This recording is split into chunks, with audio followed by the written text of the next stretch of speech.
That was 19 जनवरी को जो कश्मीर में हुआ, ऐसा लग रहा था जैसे चंगेज खान आया है अटैक करने।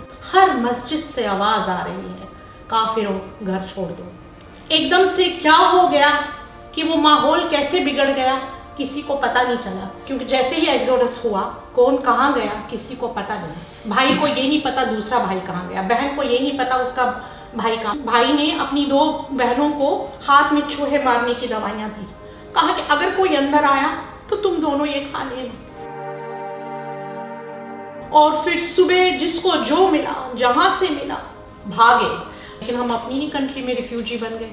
अगर आप ओवरऑल डाटा जो पूछ रहे हैं तो रफली 5 लाख से लेकर 7 लाख कश्मीरी पंडित एक रात में उनको भगाया गया वहाँ से। किसी को थैंक करना है तो वो है बाला साहब ठाकरे, जिन्होंने हमारे बच्चों के लिए महाराष्ट्र में रिजर्व्ड कोटा रखा। मैंने अपनी फैमिली को ये बोला कि whenever I die, take my ashes to river Sangam in Kashmir।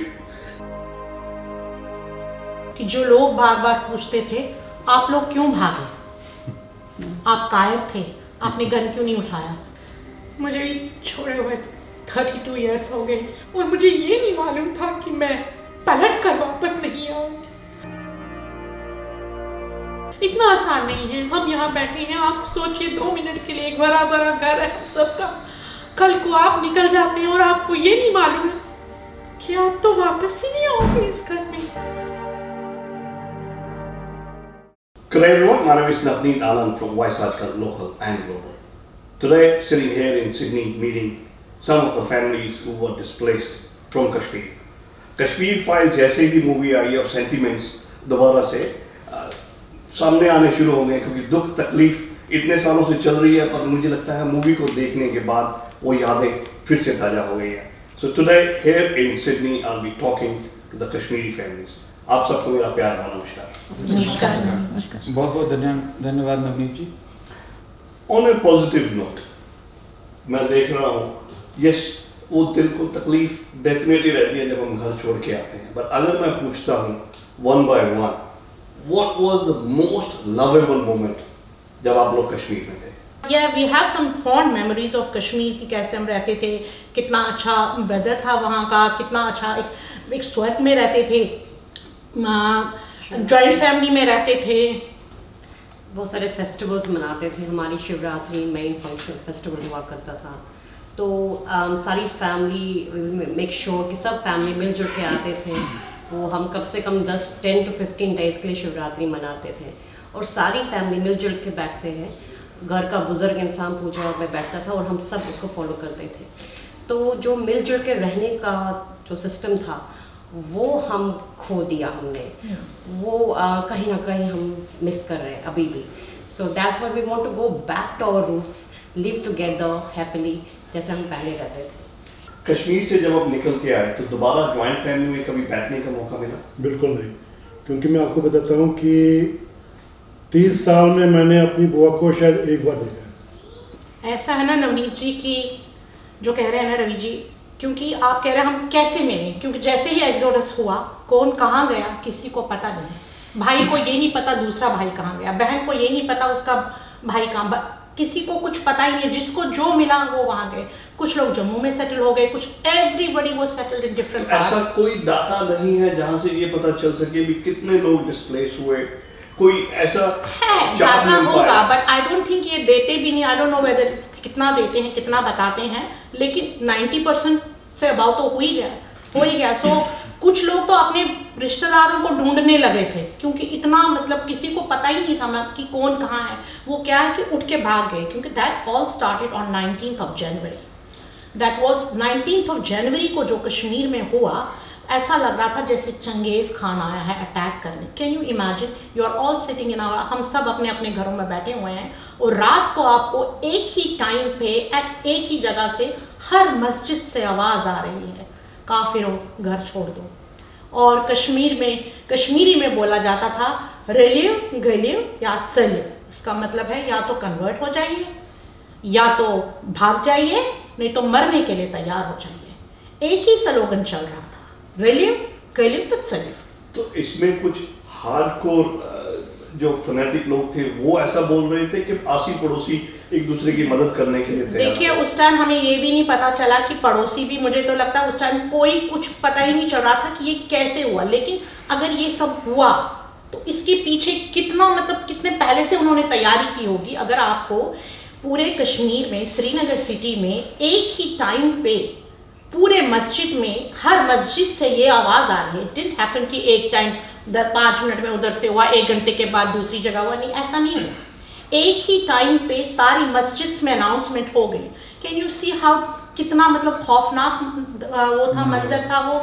अभी लोग सड़कों पे डर गए सारे, स्पेशली क्योंकि हम लोग तो माइनॉरिटी में थे। ऐसा हुआ स्पेशली जितने भी घरों में लड़कियां जिनकी थी, क्योंकि वो तो कह रहे थे हम आ रहे हैं घरों में, और जितनी भी लड़कियां थी उनके हाथों में कुछ, मुझे याद है मेरी तो एक कजिन के यहाँ, उन्होंने तो हाथ में 2 नंगी तलवारें रखी हुई थी, क्या कहते हैं उसको, लाइव वायर्स था, कि उनको ऊपर ले गए कि अगर कोई आया तो आप ये नंगी तार जो है ना, वायर्स जो है, आप अपने आप खत्म कर दीजिए। This is true. उसके बाद मैं दूसरी बताती हूँ आपको, दूसरे यहाँ उन्होंने उन भाई ने अपनी 2 बहनों को हाथ में चूहे मारने की दवाइयाँ दी। कहा कि अगर कोई अंदर आया तो तुम दोनों ये खा लेना।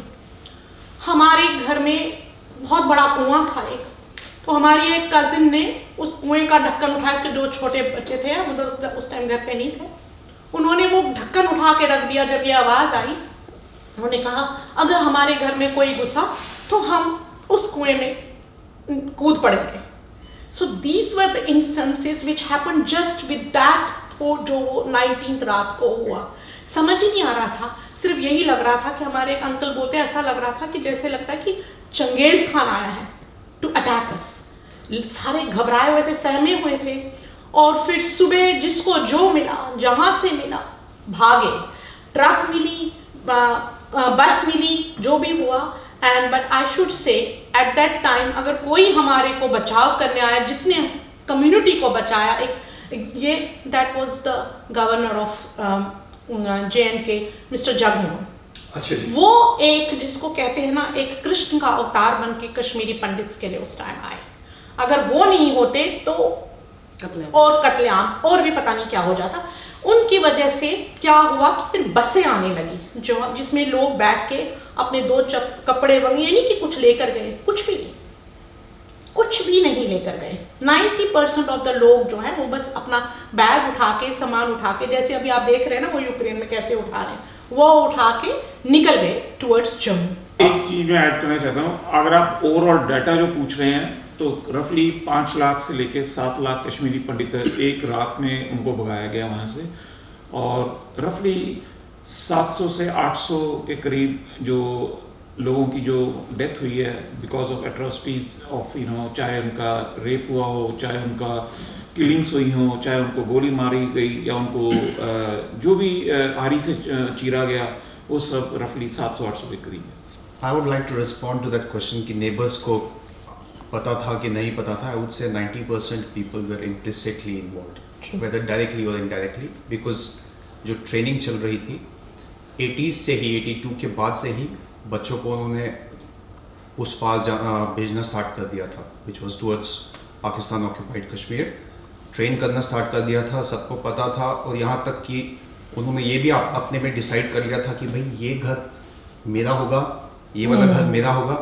यहाँ तक कि डिस्कशन पहुँच चुका था. मेरी उम्र उस समय ऑलमोस्ट 6-7 साल की थी जब ये सब इंसिडेंट्स 19 जनवरी की बात हुई. 26 जनवरी मुझे याद आता है, पूरा ब्लैकआउट था. उन्होंने पूरा वार्निंग दे रखा था कि किसी के घर में भी लाइट नहीं निकलनी चाहिए रात को.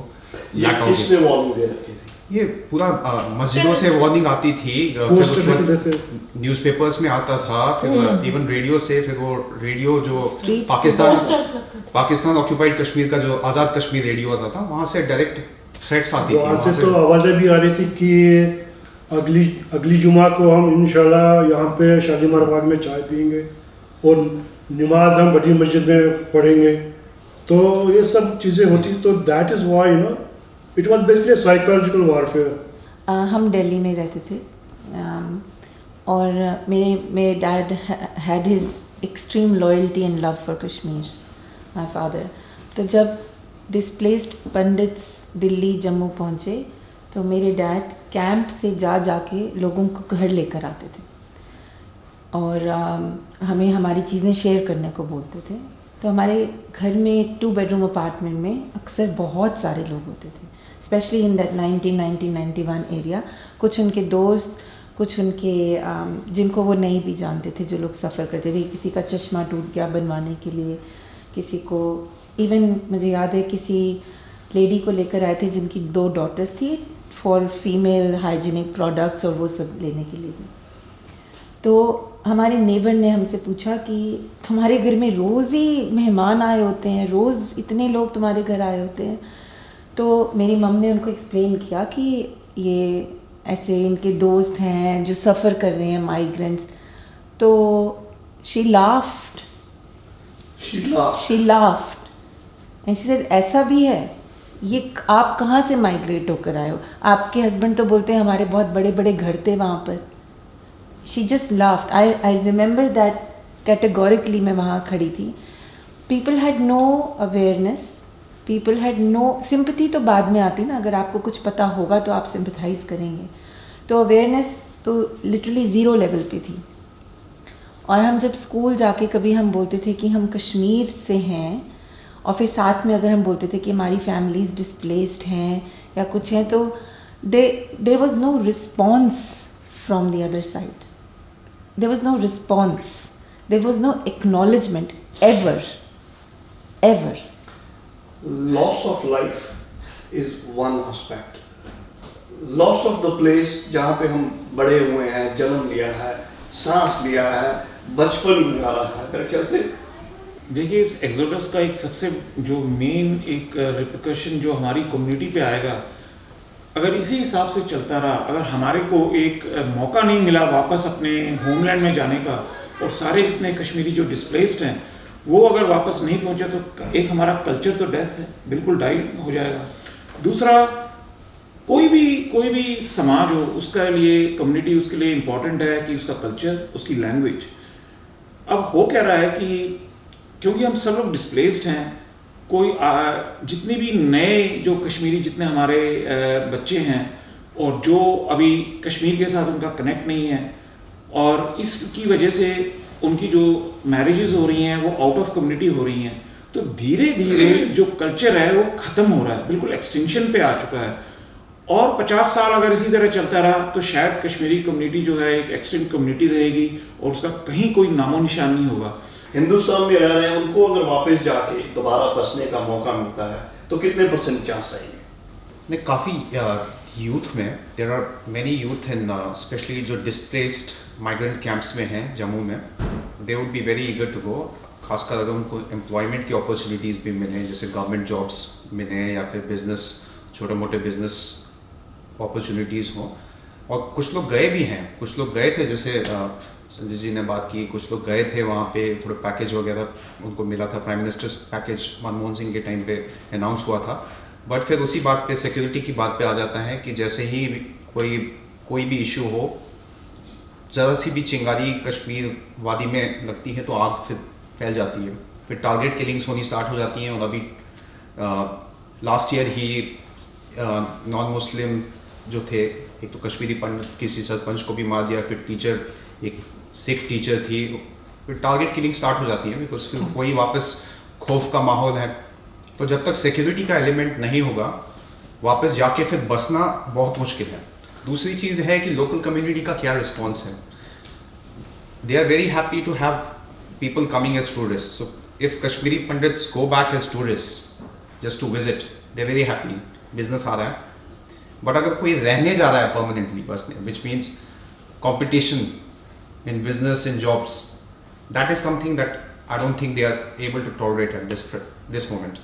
So उसको change करना ground level पे बहुत मुश्किल है, जो कि that needs a very concerted effort from the government as well as from within the local community itself. It needs a organic movement to start from there. तो ये 19th of January 1990 की जो हम बात कर रहे हैं, आपको ये लगता है कि इसकी प्लानिंग काफी देर से चल रही थी, तो एडमिनिस्ट्रेशन या गवर्नमेंट या लोकल पुलिस, आर्मी, तो उनको कानों कान ऐसी कोई खबर नहीं हुई? इसमें जो एक फैक्टर ये है कि नॉलेज तो सारी थी, इसमें जो लोकल जो उस चीफ मिनिस्टर साहब थे उनके, मैं तो ये कहूँगा कि उन सब के नॉलेज में पूरी तरीके से था। अब उन्होंने कुछ किया कि नहीं किया ये सबके सामने है। अब जिस दिन 19 जनवरी का ये इंसिडेंट हुआ उसके इमीडिएटली बाद फारूक अब्दुल्ला साहब ने रेजिग्नेशन ले दिया और वो लंदन चले गए। तो क्या ये उनकी रिस्पॉन्सिबिलिटी नहीं थी कि जितने कश्मीरी पंडित हों, या देखिए इसमें कश्मीरी पंडितों की ही नहीं डेथ हुई है, इसमें बाकी कम्युनिटीज़ हैं और उनके लोकल कश्मीरी मुस्लिम्स बहुत हैं।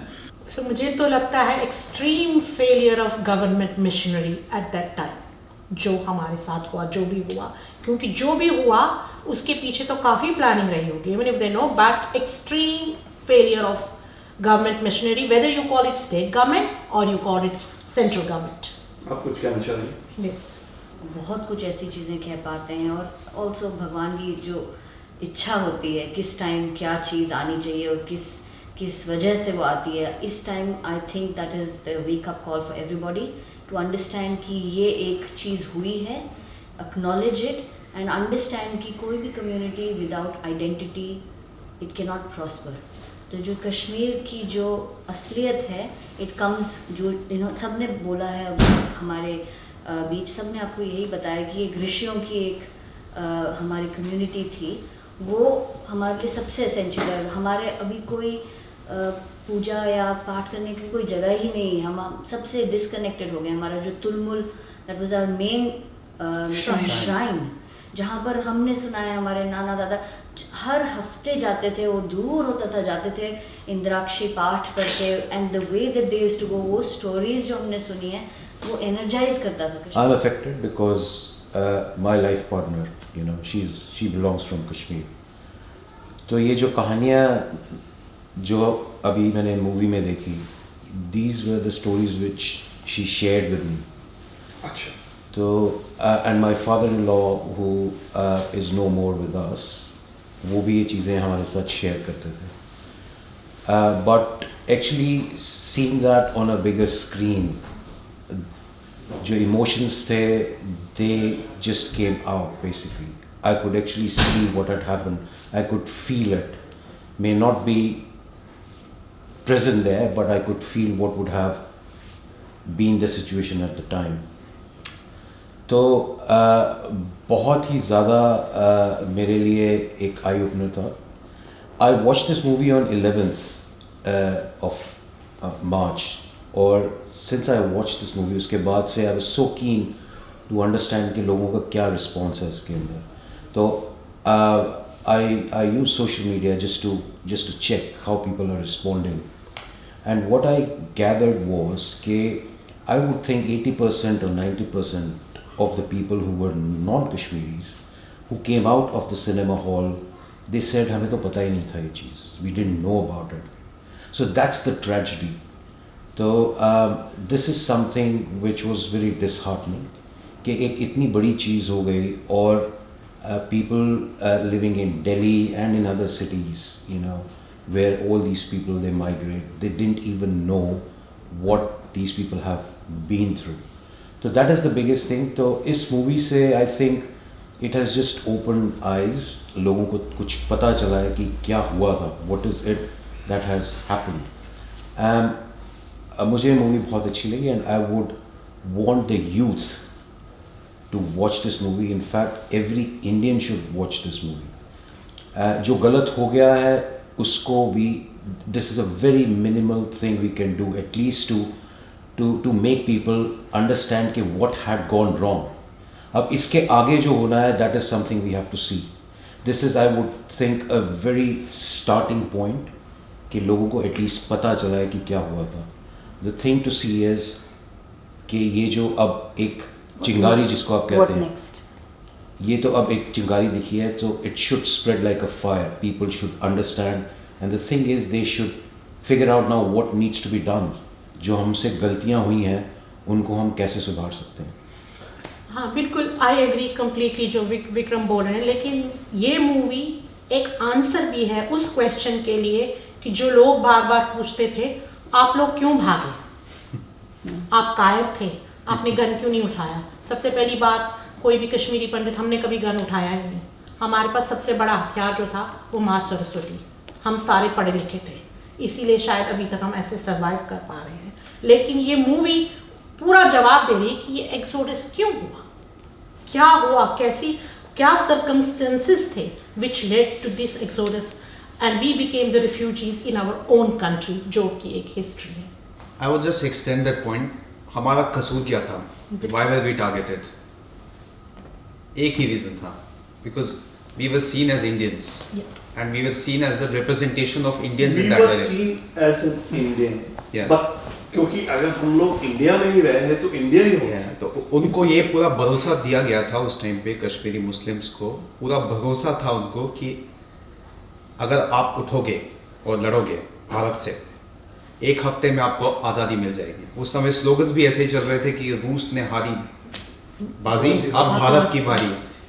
सो दे थॉट कि Pakistan is a super power, एक हफ्ते में हम उठेंगे, कश्मीरी पंडित्स को हम निकाल देंगे और फिर ख़त्म, फिर आज़ाद कश्मीर डिक्लेयर हो जाएगा। हम अपनी ही कंट्री में रिफ्यूजी बन गए, हमको रिफ्यूजी नाम दिया गया। और अभी तक भी सबसे बड़ी बात यह है कि इतना होने के बाद that's what I am saying, इस मूवी से ये है, हम ये चाहते हैं कि एटलीस्ट गिव अस जस्टिस। अब हमें जस्टिस की ज़रूरत है। अगर आप लोगों ने अब देखा कि क्या है, क्योंकि जो कुछ हुआ, स्पेशली अब जो सेटल हुए हैं, चलिए मैं उनका नहीं मानती हूँ, लेकिन जो अभी भी स्ट्रगल कर रहे हैं और जो विक्टिमाइज देयर आर, अभी भी स्ट्रगल कर रहे हैं, बिल्कुल अभी भी हमारे कैंप्स लगे हुए हैं, अभी भी छोटे जो जम्मू शहर है, अभी आप भी देखोगे छोटे छोटे स्मॉल घरों में लोग रहते हैं। ऐसा नहीं है कि कोई मतलब, हाँ अगर किसी ने जम्मू में, ऐसा नहीं है कि नहीं हुआ, जम्मू में हम स्टिल अगर हम माने तो कम्युनिटी ने काफ़ी हेल्प किया, क्योंकि हम रेंटेड हाउसेस में रहते थे, घर थे ही नहीं सारे, तो काफ़ी हेल्प भी हुआ, ऐसी बात नहीं कि नहीं हुआ। और उसके बाद अगर हम किसी का मैं कहूँगी किसी को थैंक करना है तो वो है बाला साहब ठाकरे, जिन्होंने हमारे बच्चों के लिए महाराष्ट्र में रिजर्व्ड कोटा रखा। He is the only one Kashmiri पंडित के लिए रिजर्व कोटा है, एब्सोल्युटली, जो अभी तक चल रहा है, and that was done by Bala Saheb Thackeray. He is the only person जिन्होंने सच में जेन्युइनली जो एक स्टेप उठाया। अभी तक हमारे बच्चों को वहां पे रिजर्व कोटा चल रहा है, and they are studying and they are doing well. That's exactly how I studied in Maharashtra. That's where I met my husband. But आपने एक पॉइंट पूछा था, I just want to go back to that, कि क्या government को पता नहीं था, गवर्नमेंट के सिस्टम का फेलियर था। If you go back into history and check the facts and actually go into Doordarshan की archive files, you will know कि intel was there from mid-80s about this change happening in Kashmir. There was complete intel. This was being communicated to central government. This was being reported, but no action was being taken. This is not a failure of government system. It's almost a conspiracy of the then system. It feels like that. You feel cheated by your own nation. अच्छा, movie Vivek Agnihotri ने बड़ा bold step लिया, main stream media ने cover किया या नहीं किया उस टॉपिक पे ना जाते हुए, अगर मैं आपसे ये पूछता हूँ, ये मूवी सच्चाई के कितनी क्लोज है, तो वो कितना जस्टिस कर पाए हैं इस मूवी के द्वारा रियल फैक्ट्स को सामने लाने के लिए? जी, सबसे पहले मैं विवेक अग्निहोत्री जी का शुक्रिया अदा करूँगा कि उन्होंने एक हिस्ट्री को रिक्रिएट किया है जिसकी हमें पूरी जानकारी नहीं थी। चाहे हम बेशक कश्मीर में रहते थे, लेकिन पूरी जानकारी नहीं थी हमें। और उनके क्रू ने जो काम किया, रिसर्च किया और जो इन्होंने डायरेक्शन दी इस मूवी के लिए, हमें तो लगता है इट्स 100% रियल। इस मूवी में 4 एसेस हैं। सबसे पहले विवेक अग्निहोत्री जी, अनुपम खेर, मिथुन दा and Darshan Kumar sir. Just congratulate Anupam Kher. He has done such a fantastic role. इतना अच्छा रोल उन्होंने किया है. It's one of the most splendid roles he has done. बस मेरी यही एक गवर्नमेंट से विनती है कि अगर if this movie is done tax free on all India level, it will be a big recognition. Thank you. मैं आपको एक चीज़ बताता हूँ, कश्मीर का जो फर्स्ट हाउस बोट था, that belonged to a Kashmiri Pandit, Narayan Das Raina. He was the first owner of the house boat. अब आप आज मुझे आप बता दो कि किस कश्मीरी के पास वहाँ पर बिजनेस है। Not a single Kashmiri Pandit ever owned a business there. Yeah, I want to elaborate on that. Even in the professional colleges, so we used to get admission based on the merit and entrance exams. ये हम कश्मीर से बाहर की बात कर कश्मीर रहे की हैं, बात कर रहे हैं। कश्मीर की बात कर रहे हैं। अगर आप करीब 200 बॉयज स्टूडेंट्स को लेते हो एक टर्म में, तो we used to be 10 or 9 Kashmiri Pandits there, that is only based on the merit. बाकी सब जाता था उन सब बाकी लोगों को।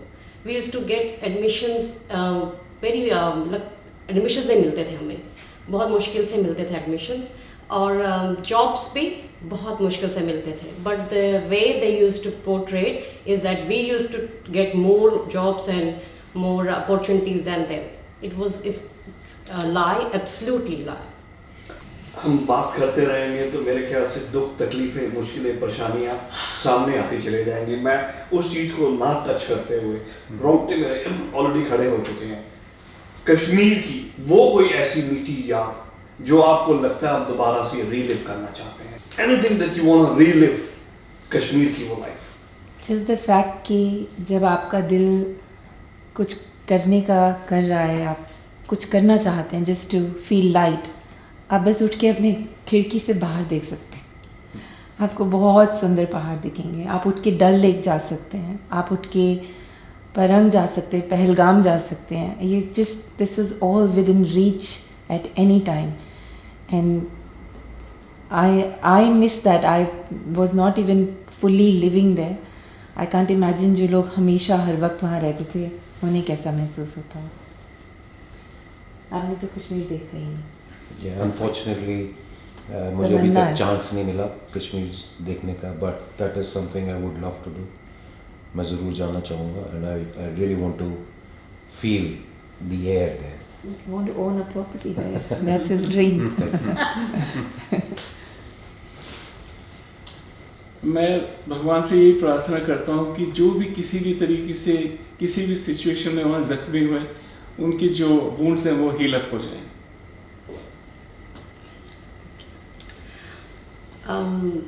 मैं सारे श्राइन्स देखना चाहती हूँ, मैं अपना तुलमुला देखना चाहती हूँ, मैं अपना राम सुंदर देखना चाहती हूँ। We love those places, we love अपने shrines. I would love to go there again. Tulmulla I want to go. मुझे भी छोड़े हुए 32 इयर्स हो गए। मैं मानती हूँ कोई उधर जाना चाहता है, कोई इधर जाना चाहता है, लेकिन मैं अपने घर जाना चाहती हूँ, जो मैंने 32 साल से जो देखा है, वो घर जहाँ सब कुछ था, और मुझे ये नहीं मालूम था कि मैं पलट कर वापस नहीं आऊँगी।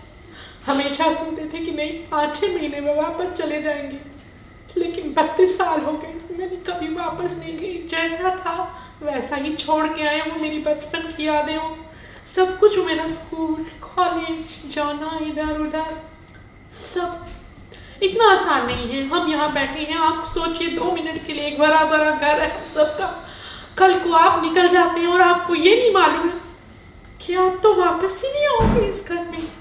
आप उनसे पूछिए। मुझे मालूम है हम ब्यूटीफुल है, कश्मीरी है, लेकिन सबसे पहले मैं एक बार अपने घर जाना चाहती हूँ। मैं वहाँ की मिट्टी लाना चाहती हूँ, अपने बच्चों को दिखाना चाहती हूँ कि हम कहाँ पले बड़े हैं, वो मेरे रूट्स हैं।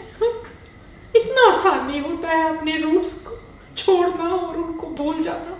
मैं अपने बच्चों को दिखाना चाहती हूँ, कुछ नहीं तो मैं अपने घर वापस जाना।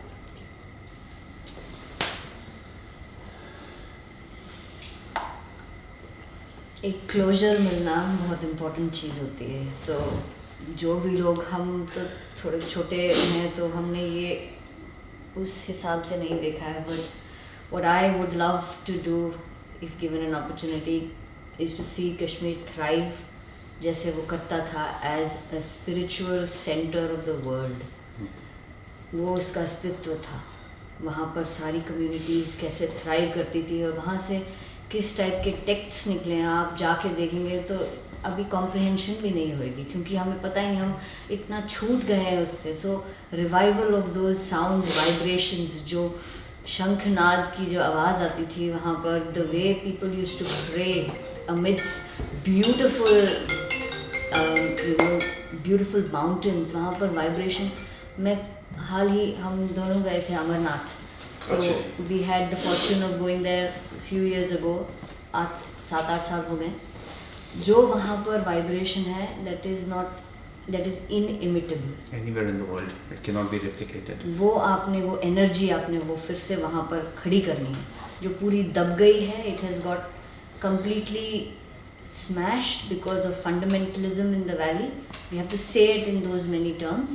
वो उसको रिवाइवल करना है ताकि सब वहाँ पर बहुत ब्यूटीफुल एनवायरनमेंट में ग्रो कर पाएँ, कल्चरली एंड स्पिरिचुअली। वो मेरे लिए सबसे इम्पोर्टेंट है। I would just extend this point.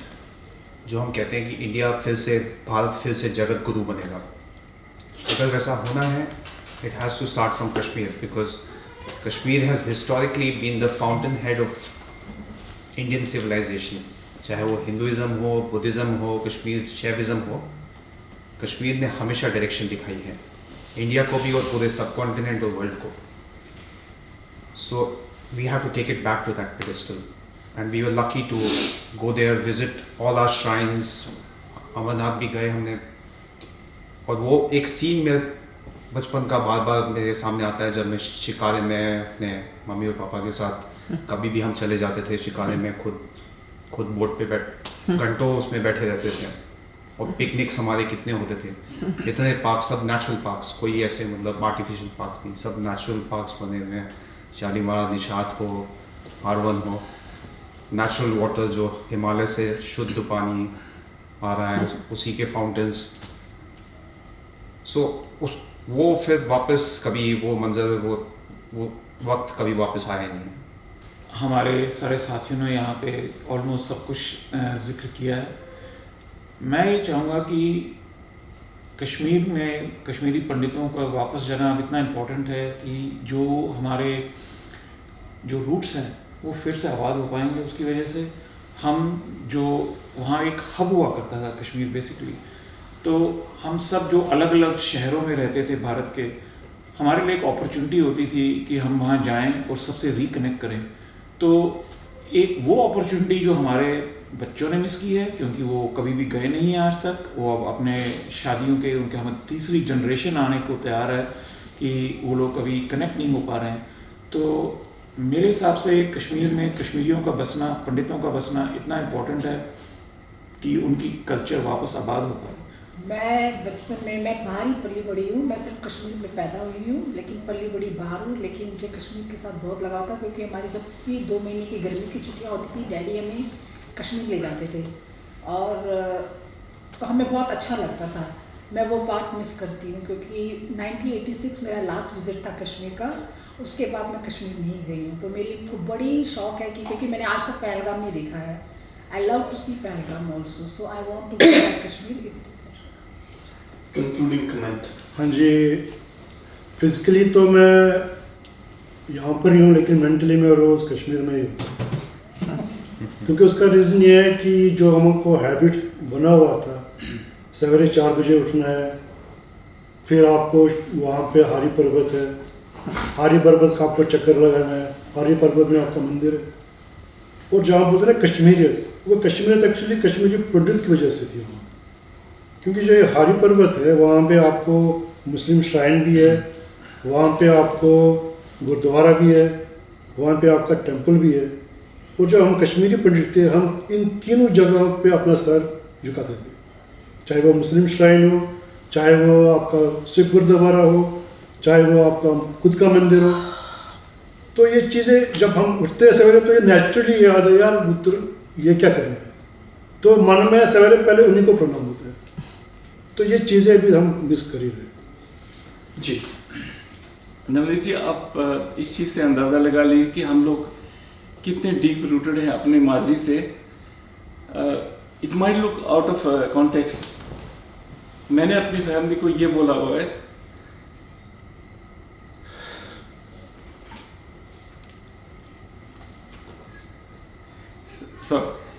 मैंने अपनी फैमिली को ये बोला है कि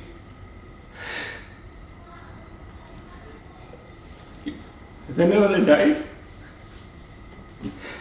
take my ashes to River Sangam in Kashmir. बहुत बहुत शुक्रिया नवनीत जी, आपने हमें ये अपॉर्चुनिटी दी। होप जो वर्ल्ड के लोग हैं इस चीज़ को देखें और समझें कि कितनी भावनाएं जुड़ी हुई हैं और हम कितने चाहते हैं कि हमारे सारा जो होमलैंड की हमारी वापसी हो। बहुत बहुत धन्यवाद। Thank you so much. Sorry.